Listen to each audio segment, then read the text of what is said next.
In a world that's always shouting to be heard, what kind of power is there in a whisper? Today, we're diving into a virtue that, honestly, often gets overlooked: modesty. But this isn't about being a wallflower, not at all. We're about to uncover a really profound inner strength, a concept in Islam known as haya. Seriously, just think about that for a second. Our culture, it seems to celebrate the loudest voice in the room, right? The most visible person. But what if real, true power lies somewhere else entirely? That's the big question at the heart of what we're talking about today. So, let's dig in. So for our first section, let's look at this idea of modesty as a virtue in the shadows. It's a quality that doesn't need the spotlight, but its impact on us and on our communities can be absolutely huge and long-lasting.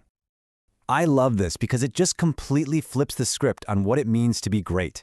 It's not really about what you achieve for yourself, is it? It's about how you lift other people up. The whole idea here is that modesty builds trust. It creates this space where people feel safe, they feel comfortable, they feel valued. And that, right there, is the foundation for any strong community.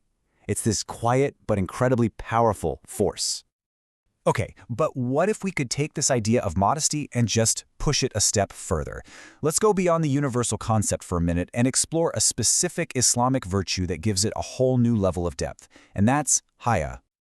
So, first things first, let's get on the same page. Universally, when we talk about modesty, we're talking about humility and respect, not thinking you're better than everyone else. It's a value that pretty much most cultures can recognize and get behind.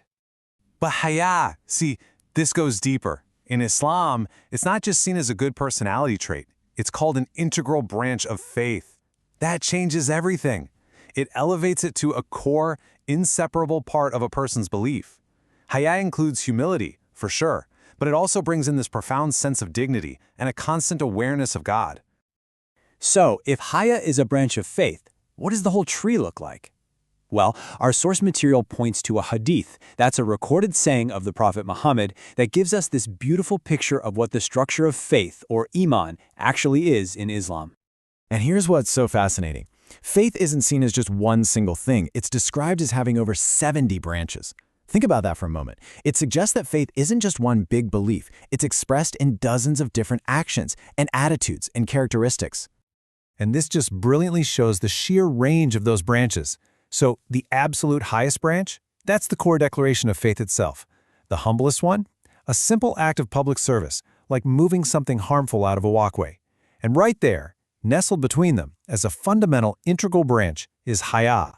This tells us is just as essential as the most profound belief and the simplest good deed. It's amazing. Okay, so haya is a major branch on this tree of faith. We've got that.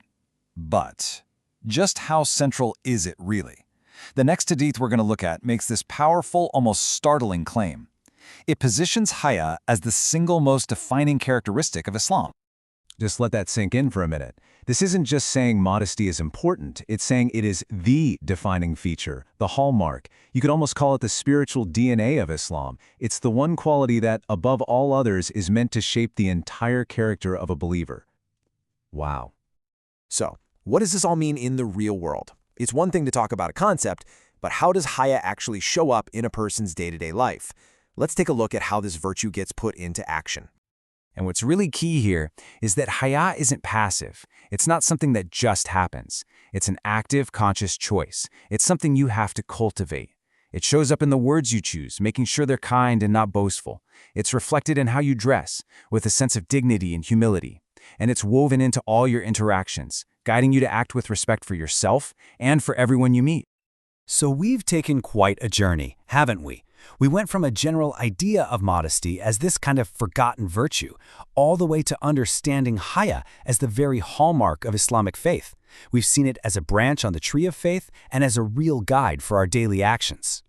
And so we end right back where we started, but maybe with a whole new perspective. In a world that prizes being loud, what could quiet humility actually build?